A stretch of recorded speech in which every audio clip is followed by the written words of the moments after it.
This is my true story. I buried my son 20 years ago. I stood at his grave every Sunday for 2 decades.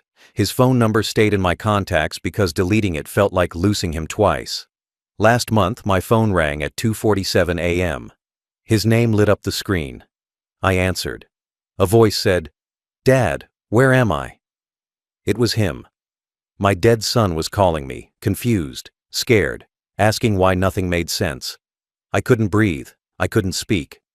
Before I tell you what happened next, tell me where you're watching from and subscribe so this story reaches everyone. 20 years ago, I buried my son beneath an oak tree at Riverside Cemetery. His name was carved into gray stone. Michael James Porter. Born April 12, 1986. Died November 3, 2005. 19 years old. The funeral lasted 40 minutes. There were maybe 30 people there. His mother stood beside me but wouldn't look at the casket. She stared at the ground the entire time. Her sister had to hold her up. My son's friends came. Young kids with red eyes who didn't know what to say. They shuffled their feet. They mumbled condolences. Within a year, most of them stopped calling. Within 2 years, none of them mentioned his name. That's how death works. People move on. They have to. But I couldn't. The accident happened on a Friday night. He was driving home from work. A truck ran a red light and hit him on the driver's side. The impact killed him instantly. That's what the police told me. No suffering, no pain, just gone. I got the call at 11:43 p.m. I remember the exact time because I was watching the news and I looked at the clock when the phone rang. An officer said there had been an accident. He said I needed to come to County General Hospital immediately. I knew. Parents always know. I drove there going 90 miles per hour. I didn't care if I crashed. When I arrived, they took me to a private room. That's when I knew for certain. They only use private rooms for bad news. They let me see him. His face was untouched. He looked asleep. Peaceful. I touched his hand, and it was still warm. I kept thinking he would wake up. I stood there for 2 hours waiting for his chest to move. It never did. His mother arrived and screamed. She screamed so loud security came. She collapsed. They had to sedate her. She couldn't go to the identification. She couldn't sign papers. I did everything alone. I picked the coffin. I chose the plot. I wrote the obituary. I selected the flowers. I did it all in a fog, moving through motions I didn't understand. The funeral was worse than the hospital. At the hospital, I could pretend. I could imagine mistakes. But at the funeral, they lowered him into the ground. I heard the machinery. I heard the coffin settle into the earth.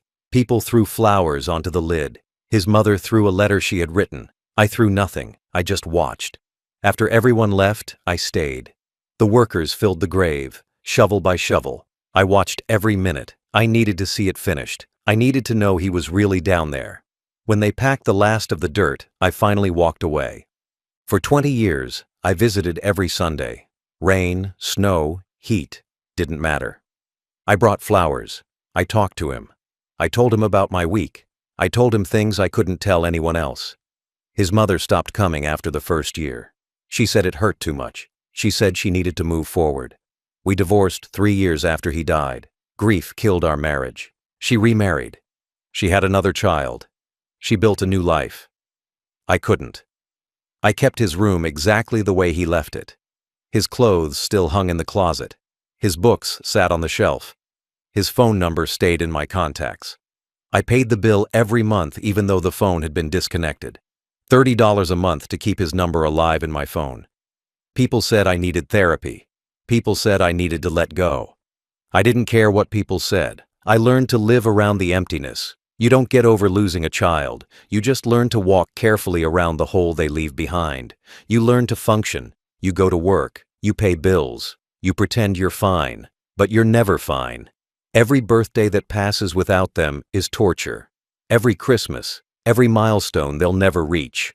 I watched his friends graduate college, get married, have children. My son stayed 19 forever. Frozen in time. A boy who never got to become a man. I accepted it. I had no choice. Dead is final. Until last month, when his number lit up my phone at 2:47 in the morning. Last month, on September 14th, my phone rang at 2:47 a.m. I was asleep. The sound jolted me awake. I grabbed the phone off my nightstand and looked at the screen. The name said, Michael. My son's name. His contact photo stared back at me. A picture from his 18th birthday, smiling, alive. I sat frozen in bed holding the phone, my heart hammered in my chest. The room felt cold. My hands started shaking so badly I almost dropped it. This couldn't be real. The number had been disconnected for 19 years. I kept it in my contacts, but it didn't work. I had tried calling it hundreds of times over the years. It always went to a recorded message saying the number was no longer in service. But now it was calling me. The phone kept ringing. 4 rings, 5 rings. I couldn't move. My thumb hovered over the answer button, but I couldn't press it. What if it was a mistake? What if it was some sick prank? What if I answered and heard nothing? On the 6th ring, something inside me broke. I pressed the button. I lifted the phone to my ear. For 3 seconds I heard nothing, just silence. Dead air. Then I heard breathing. Slow breathing. In and out. Steady. Human. Someone was there. My throat closed up. I couldn't speak. I tried to say hello, but no sound came out. Then a voice spoke. Dad? One word. Quiet. Confused. Scared. My son's voice. I know my son's voice. I heard it every day for 19 years. I heard it in my dreams for 20 years after. This was him. Not a recording. Not a memory. Him. Actually, him. Speaking to me through the phone. My vision blurred. Tears ran down my face. I still couldn't speak. My body wouldn't work. Dad, are you there? He said again. His voice cracked. He sounded desperate, lost. I forced air into my lungs. I forced words out of my throat.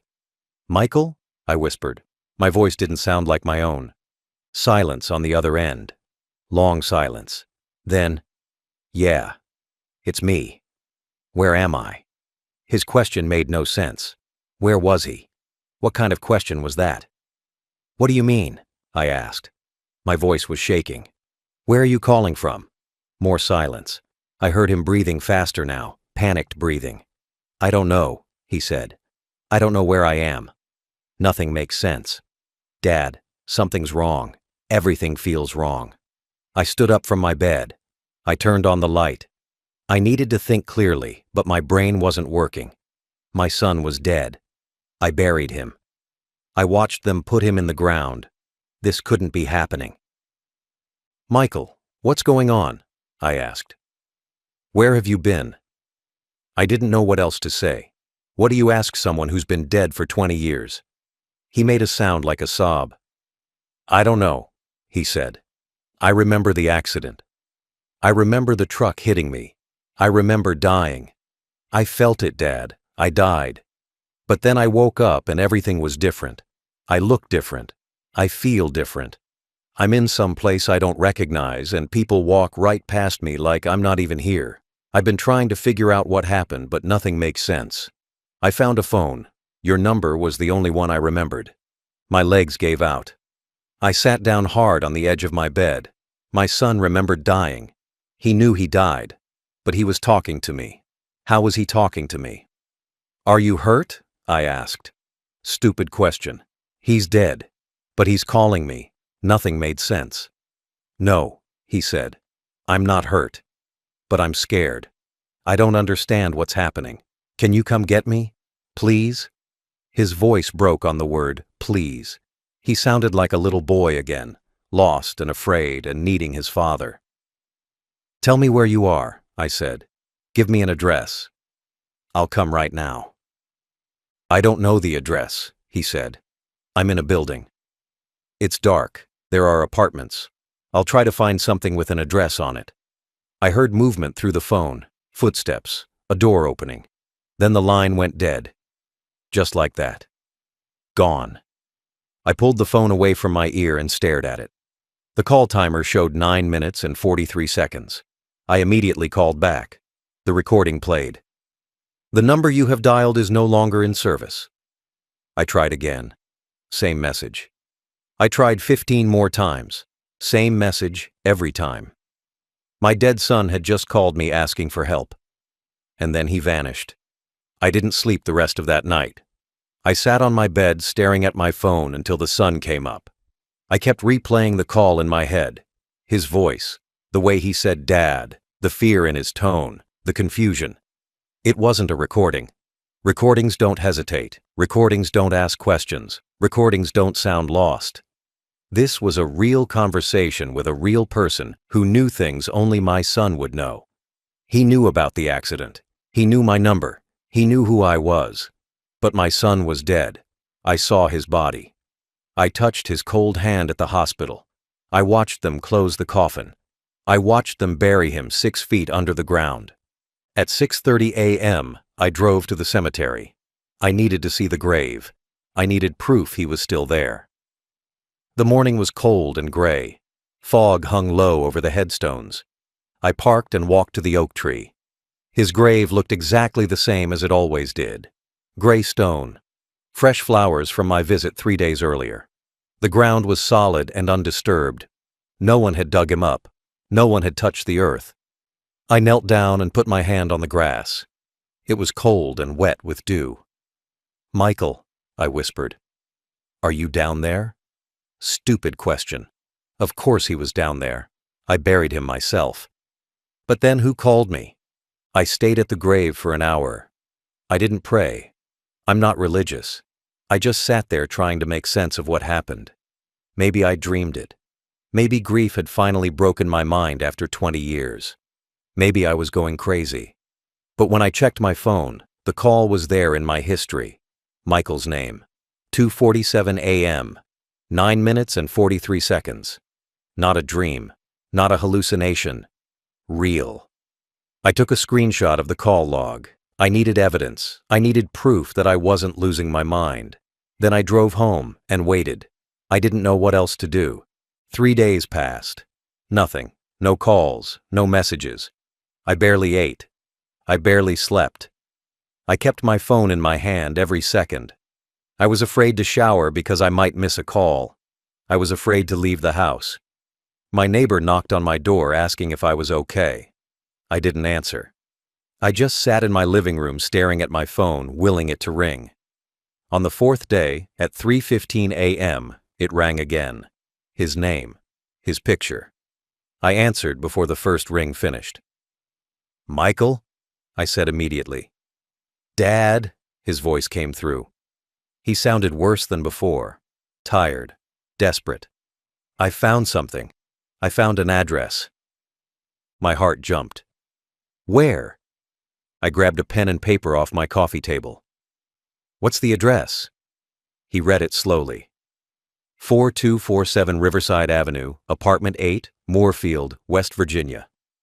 I wrote it down. My hand was shaking so hard I could barely read my own writing. "That's 2 states away," I said.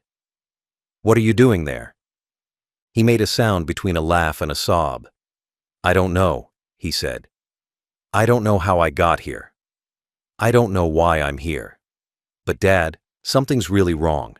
I went outside today and people looked right through me. A woman walked into me, actually into me. Like I wasn't solid. I think I'm dead. I think I'm a ghost or something." "You're not a ghost," I said. I didn't know if that was true, but I said it anyway. "You're talking to me. Ghosts can't use phones." He laughed, but it sounded broken. "Then what am I?" he asked. "I look in mirrors, and I see someone older. I see a face that's almost mine, but not quite. I'm so confused. I'm so tired. Can you please come get me? I don't want to be here anymore." My throat tightened. "I'm coming," I said. "Stay where you are. I'm leaving right now. I'll be there in 8 hours. Can you wait 8 hours?" Silence. Then, "I'll try." "Dad?" "I'm scared." Those 3 words destroyed me. "I know," I said. "I'm scared too. But I'm coming. I promise." The line went dead again. I didn't even try calling back. I knew it wouldn't work. Instead, I stood up and started packing. I threw clothes in a bag. I grabbed my wallet and keys. I didn't tell anyone where I was going. I didn't call work. I just got in my car and started driving toward West Virginia. My son was alive somewhere. Impossible. Insane. But he called me twice. He gave me an address.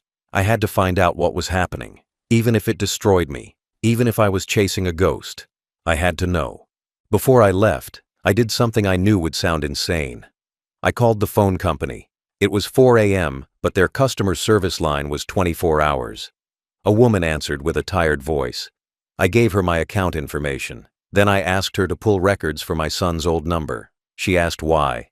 I told her I'd been receiving calls from it. She put me on hold. 5 minutes passed. 10 minutes. When she came back, her voice had changed, confused. Sir, according to our system, that number has been inactive for 19 years. It was disconnected in March 2006. There's no activity on it at all. No calls in or out. No data usage. Nothing. That's impossible, I said. I received 2 calls from that number in the past 4 days. Check again. She put me on hold again. This time, 15 minutes passed. A different voice came on. A supervisor, male, professional. Mr. Porter, I've reviewed the account personally. The number you're asking about has been deactivated for nearly 2 decades. Our system shows no recent activity whatsoever. Is it possible you received calls from a different number that displayed incorrectly? I felt anger rising in my chest. I know my son's number, I said. I've had it saved for 20 years. I'm looking at my call log right now. 2 calls, both from his number, both lasting several minutes. The supervisor's tone became careful, gentle. The way people talk to someone they think is unstable. Sir, sometimes grief can cause us to see things that aren't there. Perhaps you should speak with someone, a counselor or therapist. We have resources we can recommend. I hung up on him. I didn't need a therapist. I needed answers. I took more screenshots of my call log. I recorded a video of my phone showing the calls with the date and timestamps. I needed evidence. I needed proof that I wasn't crazy. Then I got in my car and started the 8-hour drive to West Virginia. I drove straight through, no stops except for gas. I bought coffee at a truck stop and kept driving. My mind raced the entire time. What would I find at that address? Would Michael be there? Would it be abandoned? Would there be nothing at all? Part of me expected to arrive and find an empty lot, but I had to go. I had to see. The address was burned into my brain. 4247 Riverside Avenue, Apartment 8, Moorfield, West Virginia. I punched it into my GPS, 8 hours and 12 minutes. I did it in 7.5. I arrived at 11:47 a.m. The address led me to an old apartment building on the east side of town. 4 stories, red brick, built maybe in the 1970s. But something was wrong immediately. The windows on the first floor were boarded up. The front door had a chain and padlock on it. A faded orange sign hung on the fence. Condemned. No trespassing. Scheduled for demolition. My stomach dropped. This building was abandoned. Empty. How could Michael be here? I parked across the street and stared at it for 10 minutes. This had to be wrong. Maybe I wrote down the address incorrectly. But when I checked my notes, it was right. 4247 Riverside Avenue. This was it. I got out of my car and walked closer. The fence around the property was chain link with holes cut in multiple places. Easy to get through. I looked around. The street was quiet. No one watching. I slipped through a hole in the fence and approached the building. The front door was locked with the chain, but around the side, I found a door with a broken lock. I pushed it open. It creaked loud enough to make me freeze. I waited. No sound from inside. I stepped through into darkness. The smell hit me immediately. Mold, rot, stale air. I turned on my phone's flashlight and looked around. I was in a hallway, peeling wallpaper, stained carpet, graffiti on the walls. Apartment doors hung open on both sides. I walked slowly down the hall, checking the numbers. Apartment 1, Apartment 2, all of them empty. Trash on the floors, broken furniture, evidence of squatters and drug users. This place had been abandoned for years, maybe a decade. I reached the stairwell and climbed to the second floor. More of the same. Decay, emptiness, silence. I checked every apartment. Nothing. No sign anyone had been here recently. I climbed to the third floor. My hands were shaking. My heart pounded. And then I found apartment 8. Apartment 8 was at the end of the third floor hallway. Unlike every other door in the building, this one was closed. Fully closed. No damage. The number 8 hung straight on the door in brass metal that looked polished. Clean. I stood in front of it for a full minute. Every instinct told me to leave, to run. But I came here for answers. I reached out and turned the handle. It wasn't locked. The door opened smoothly, silently, no creaking. I pushed it open and stepped inside. Then I stopped breathing. The apartment was perfect, completely perfect. While every other unit in the building was destroyed and rotting, this one looked like someone lived here. The walls were painted soft blue, clean, no peeling, no water damage. The carpet was beige and spotless. I could see vacuum lines in it, fresh vacuum lines. The air didn't smell like mold, it smelled like soap and coffee. I walked further inside and my legs felt weak. The living room had furniture, a brown couch, a coffee table, a television on a stand. Everything neat and arranged, like a normal apartment, like someone's home. On the walls were photographs. I walked closer and my vision blurred. They were photos of my family. Me and my wife and Michael. Pictures from when he was a child. His first day of kindergarten. His 10th birthday party. Christmas morning when he was 12. A photo from his high school graduation. I had copies of these exact photos at my house. How were they here? Who put them here? I touched the frame with shaking fingers. The glass was clean. No dust. These had been hung recently. I moved to the next wall. More photos. But these were different. These showed Michael older, in his 20s, in his 30s. Photos that never existed. Photos that couldn't exist because he died at 19. In one photo, he stood in front of a college building wearing a graduation gown. In another, he sat at a restaurant with friends I didn't recognize. Another showed him standing in front of this exact apartment building, smiling, alive, looking maybe 35 years old. I pulled out my phone and took pictures of everything. My hands shook so badly the photos came out blurry. I had to steady myself against the wall. This wasn't possible. None of this was possible. I walked into the kitchen. Clean dishes in the drying rack. A coffee mug on the counter with brown liquid still in the bottom. I touched it, still slightly warm. I opened the refrigerator. Food inside, milk, eggs, leftovers in containers.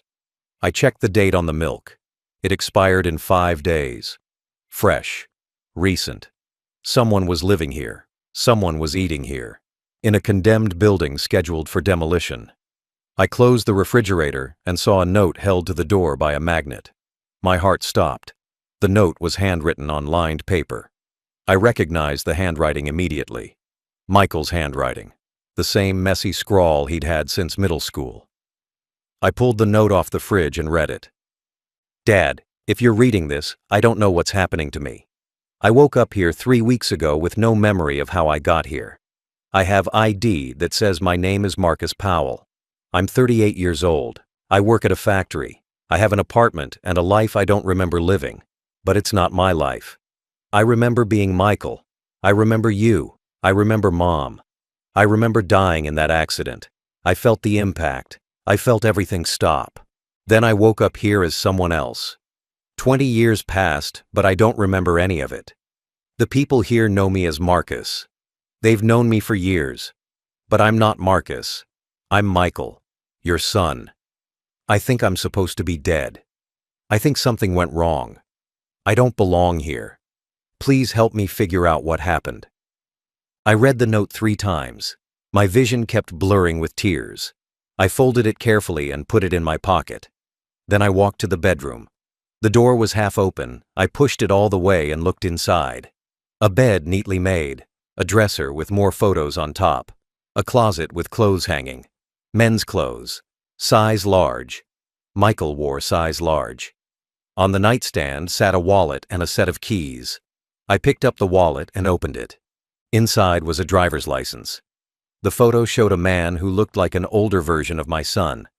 Same eyes, same nose, Same slight scar on his chin from when he fell off his bike at age 7.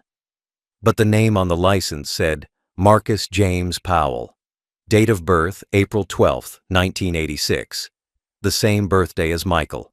Address 4247 Riverside Avenue, Apartment 8, Moorfield, West Virginia.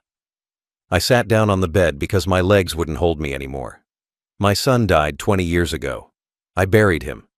But according to this license, he'd been living here under a different name, living a life he didn't remember. How was that possible? I pulled out my phone to call the police. Then I stopped. What would I tell them? My dead son is alive, but doesn't remember being alive? They'd think I was insane. I put the phone away. I needed more answers first. I needed to understand what happened before I involved anyone else. I stayed in that apartment for 2 hours, searching through everything. I found bills addressed to Marcus Powell going back 5 years. Electric bills, water bills, pay stubs from Moorfield Manufacturing, all showing regular payments. A normal life. In a drawer, I found a lease agreement signed 3 years ago, Marcus Powell's signature, but it looked almost identical to how Michael used to sign his name. In another drawer, I found medical records, hospital visits, prescriptions, a file from a neurologist.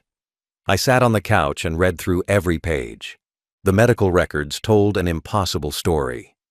According to the documents, Marcus Powell had been admitted to County General Hospital on November 3, 2005. The same hospital where my son died. The same date, the same night. He'd been in a severe car accident, multiple injuries, head trauma. He was in a coma for 6 days. When he woke up, he had complete amnesia. No memory of his life before the accident. No memory of his identity. No ID was found at the scene. He became a John Doe. The hospital kept him for 3 weeks while they searched for family. No one ever came forward. No one claimed him. I read the words over and over. November 3, 2005. The night Michael died. The same hospital. The same type of accident. My hands started shaking. I kept reading. After he was released from the hospital, social services helped him. They gave him temporary housing. They helped him get ID under the name he chose for himself. Marcus Powell. He couldn't remember his real name, so he picked a new one. He got a job. He built a life from nothing. A life as a stranger to himself. The records showed years of therapy, depression, anxiety, trauma from not knowing who he was. But he survived. He kept going. I found a business card clipped to the medical file. Dr. Sarah Chen, neurologist, County General Hospital. I called the number immediately. A receptionist answered. I asked to speak with Dr. Chen. She asked what it was regarding. I didn't know what to say. I need to ask her about a patient named Marcus Powell, I said. It's urgent. It's about a case from 20 years ago. The receptionist put me on hold. 5 minutes later, a woman's voice came on the line. This is Dr. Chen. Who am I speaking with? My name is David Porter, I said. My son Michael died in a car accident on November 3, 2005 at County General Hospital. You treated a John Doe the same night. Same accident, same injuries. He woke up with amnesia and became Marcus Powell. I need to know what happened that night. Silence on the other end. Long silence. Mr. Porter, she finally said. Her voice was careful, uncertain. I remember that case. It was unusual. We had 2 young men brought in from the same intersection within an hour of each other. Both were in critical condition. Both had severe head trauma. One didn't make it. The other survived but lost all memory of his identity. Was there any chance they could have been confused? I asked. My voice was shaking. Could their charts have been mixed up? Could there have been a mistake about which one died? Another long silence. Mr. Porter, are you suggesting that we misidentified your son's body? Her tone had shifted. Defensive now. I'm suggesting something went wrong that night, I said.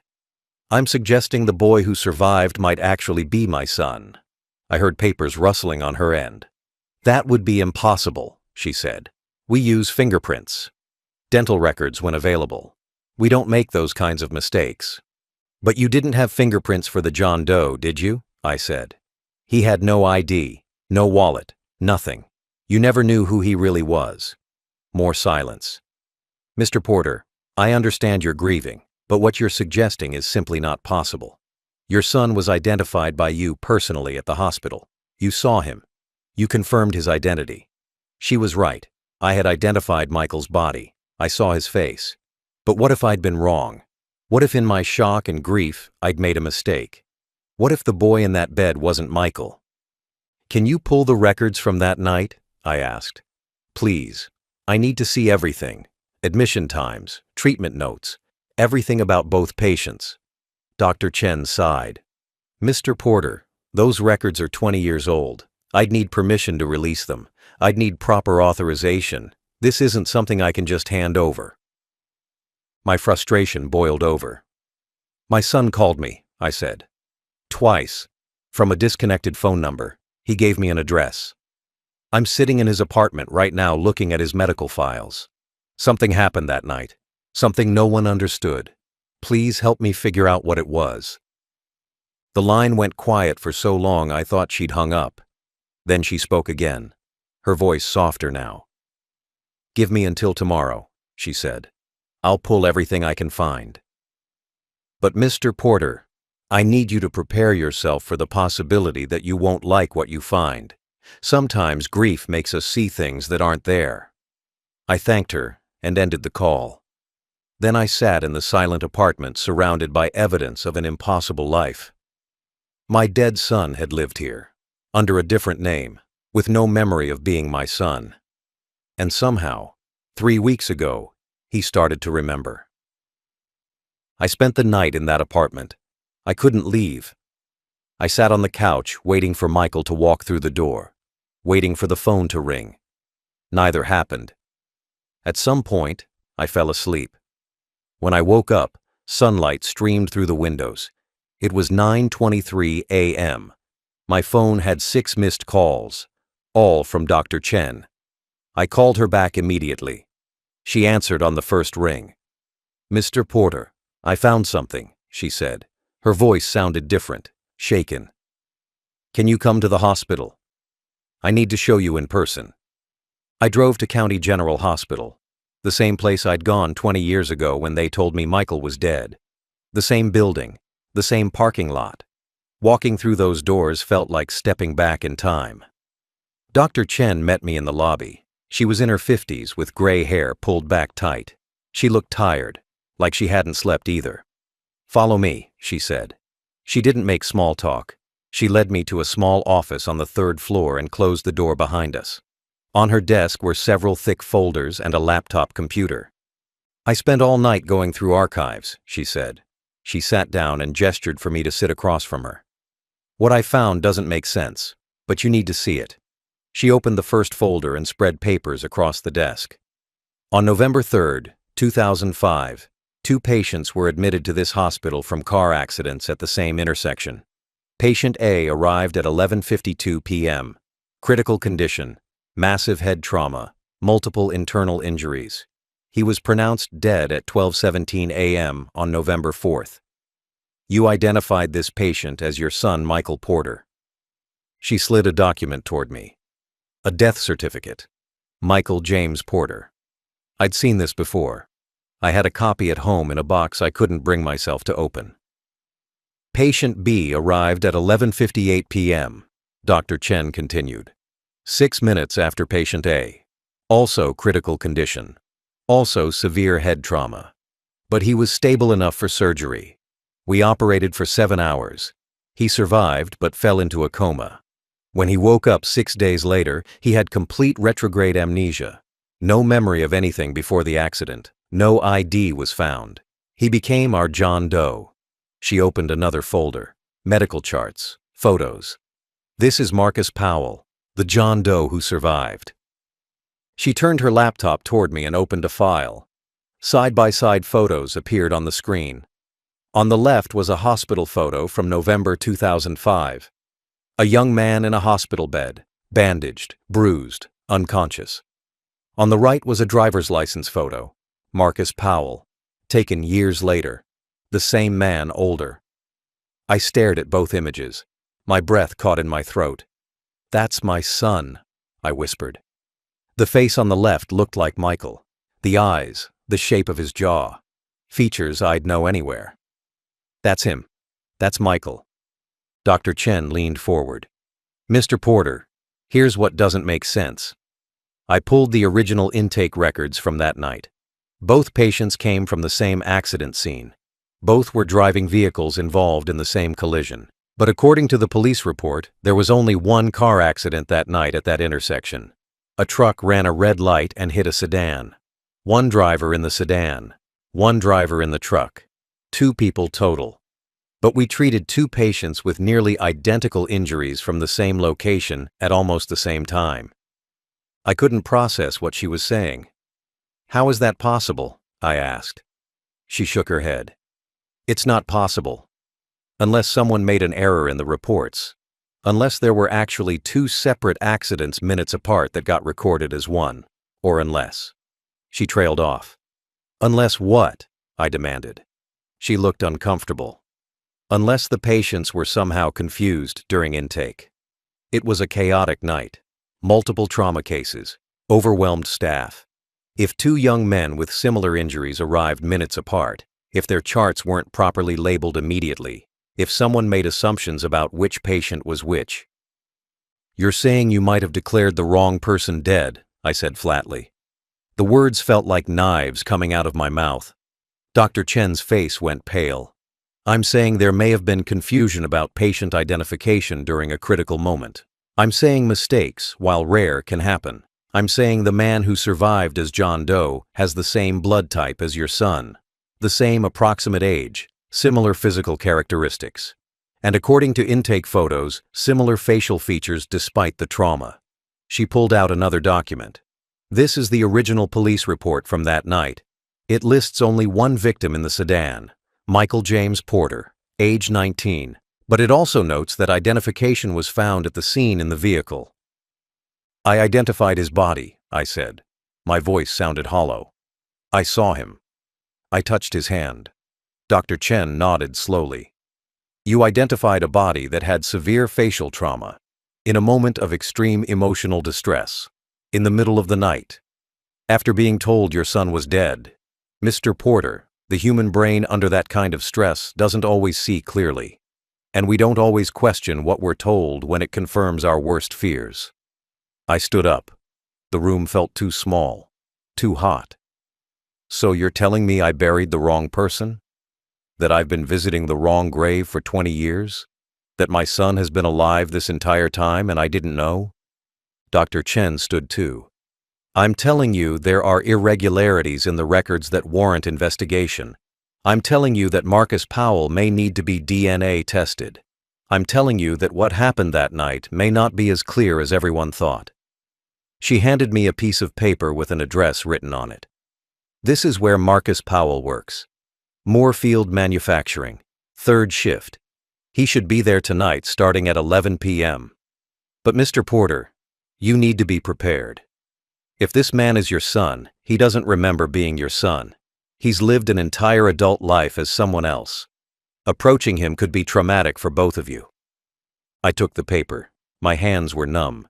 If there's even a chance he's Michael, I have to see him, I said. I have to know. Dr. Chen nodded. I understand.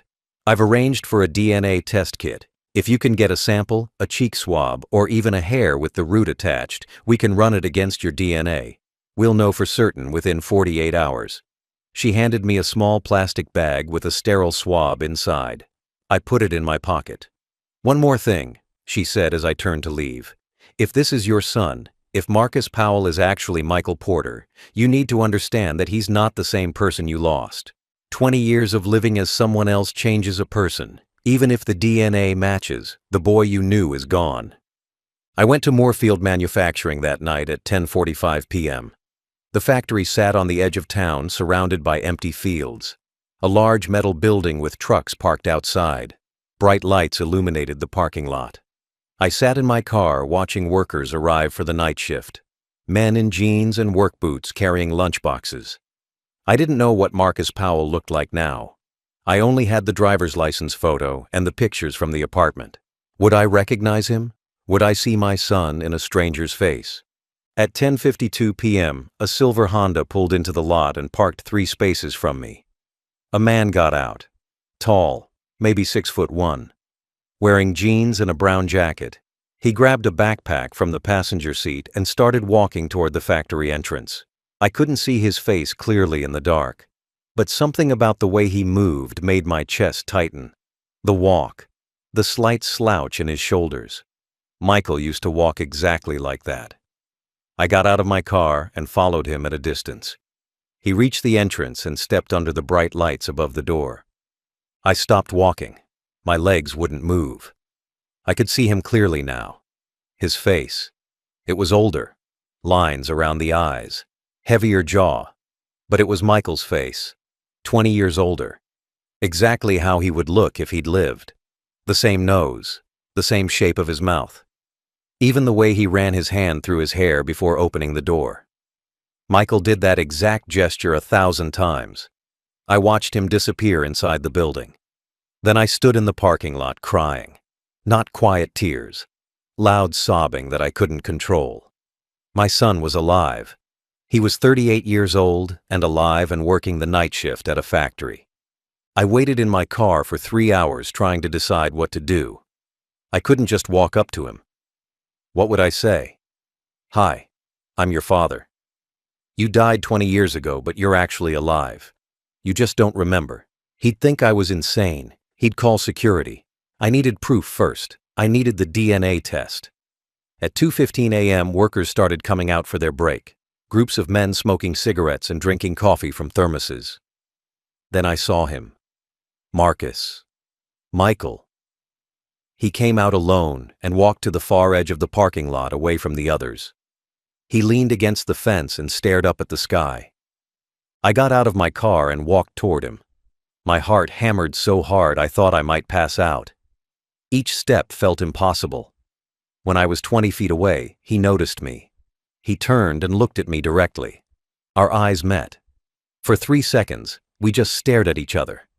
I saw confusion cross his face. Then something else. Recognition, maybe. Or familiarity he couldn't explain. "Can I help you?" he asked. His voice. Michael's voice, but deeper. Rougher from years of living. I opened my mouth, but no words came out. "Are you okay?" he asked. He took a step toward me, concern on his face. "You look like you've seen a ghost." The irony of those words nearly broke me. "I'm sorry," I managed to say. You look like someone I used to know." He studied my face more carefully now. His expression changed. Uncertain. Troubled. "That's weird," he said slowly. "You look familiar too. Have we met before?" I shook my head. "I don't think so. I'm not from around here." But I moved closer. Close enough to see the scar on his chin. The small scar from the bike accident when he was 7. It was there, faded but visible. "What's your name?" I asked. "Marcus," he said. Then he hesitated. "Marcus Powell. You?" I almost said David. Almost told him the truth. But I stopped myself. "John," I lied. "John Williams." He nodded but kept staring at me, like he was trying to solve a puzzle. "This is going to sound crazy," he said. "But I feel like I know you. Like I've seen you before. Maybe in a dream or something." My throat closed up. "Maybe," I whispered. He laughed nervously. "Sorry. I know that sounds insane. I've had weird dreams lately. Really vivid ones. About a life I don't remember living." "What kind of dreams?" I asked. He looked uncomfortable. "It's stupid. Just stress, probably. My therapist says it's my brain trying to fill in the gaps from my amnesia. I was in an accident a long time ago. Lost all my memories from before. Sometimes my mind makes up stories to explain the missing pieces."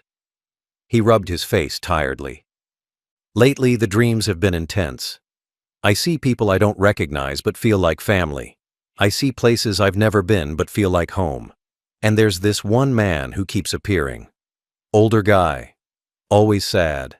Always watching me. I think it's supposed to be my father, but I don't remember having a father." I couldn't breathe. He was dreaming about me. "What does he look like?" I asked. In the dreams. The father. Marcus looked at me for a long moment. His eyes narrowed slightly. Like you, he said quietly.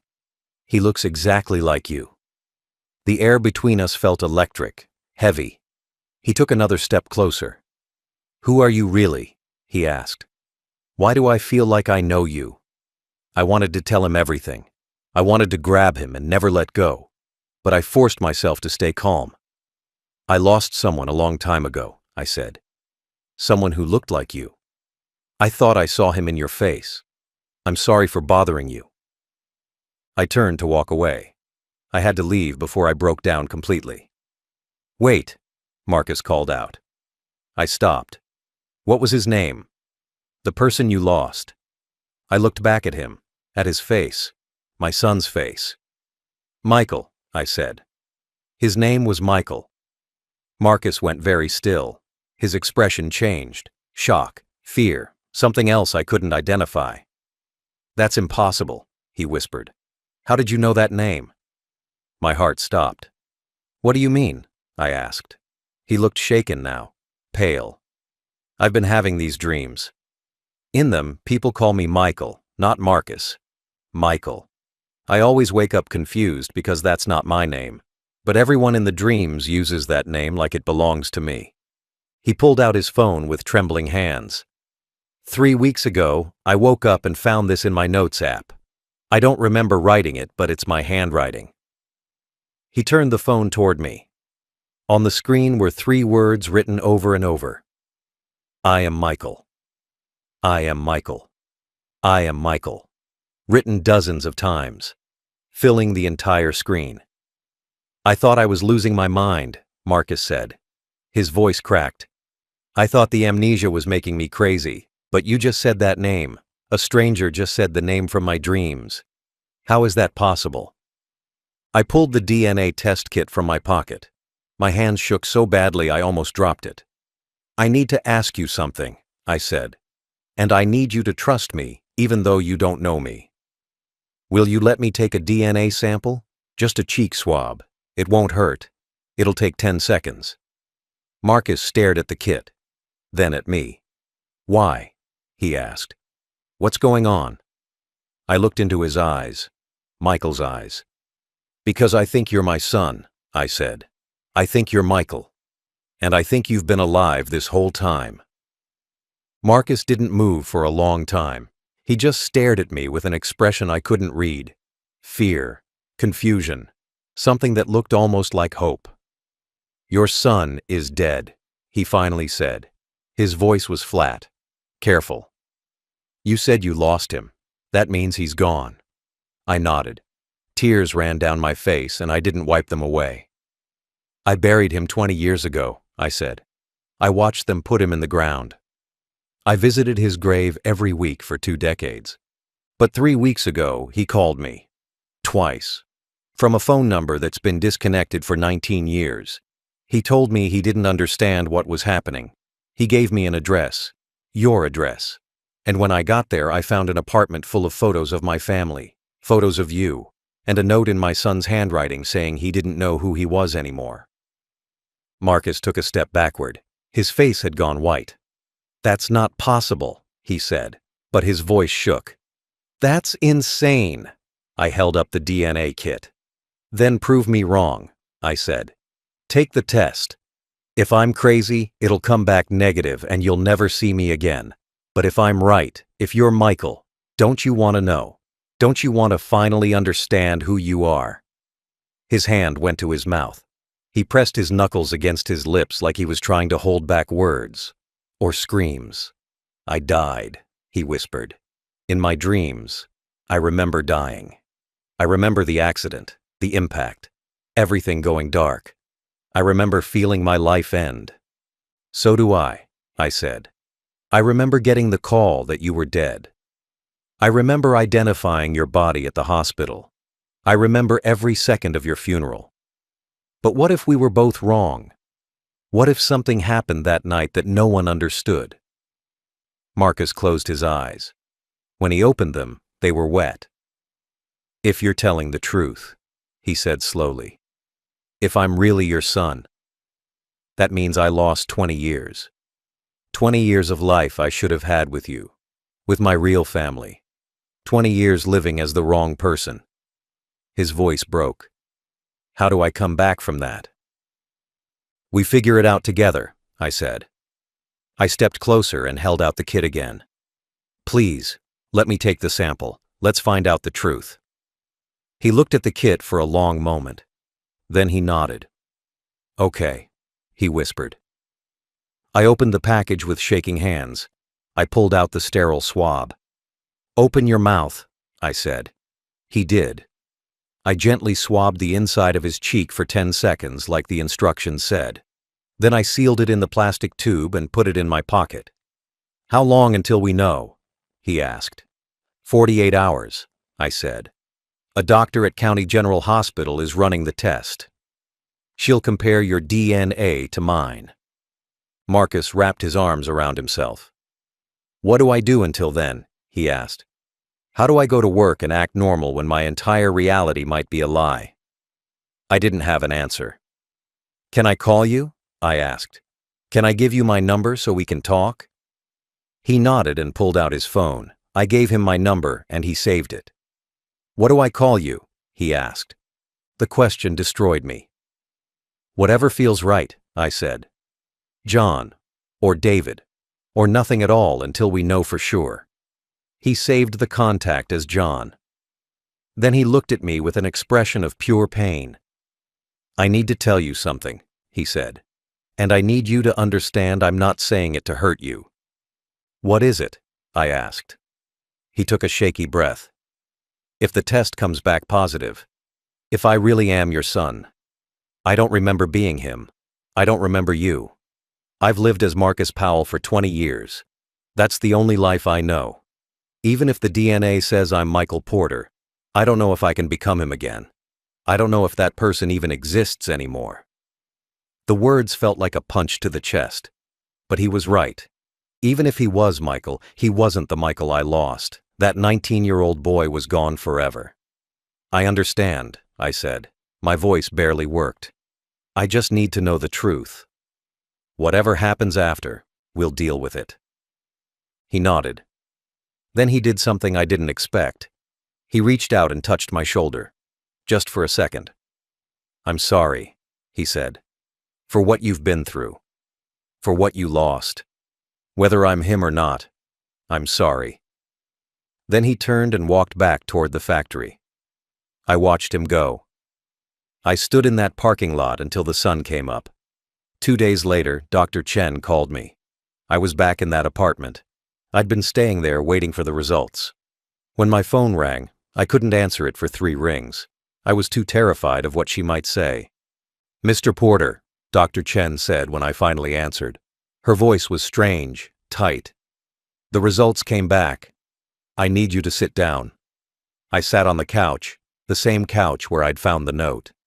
Tell me, I said. She was quiet for a moment. It's a match, she said. Marcus Powell is your biological son. Michael is alive. I don't remember what I said to Dr. Chen after that. I think I thanked her. I think I asked her to send me the official results. Then I ended the call and sat in silence for an hour. My son was alive. The test proved it. Michael James Porter did not die on November 3, 2005. Someone else did. A stranger was buried in his grave. My son had been living 2 states away under a different name for 20 years. And I had missed everything. His 20s, his 30s, 2 decades of his life gone. I would never get them back.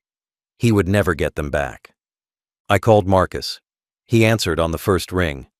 It's positive, I said. My voice was hollow, empty. The DNA test. You're Michael. You're my son. Silence on the other end. Long, terrible silence. Then I heard him crying.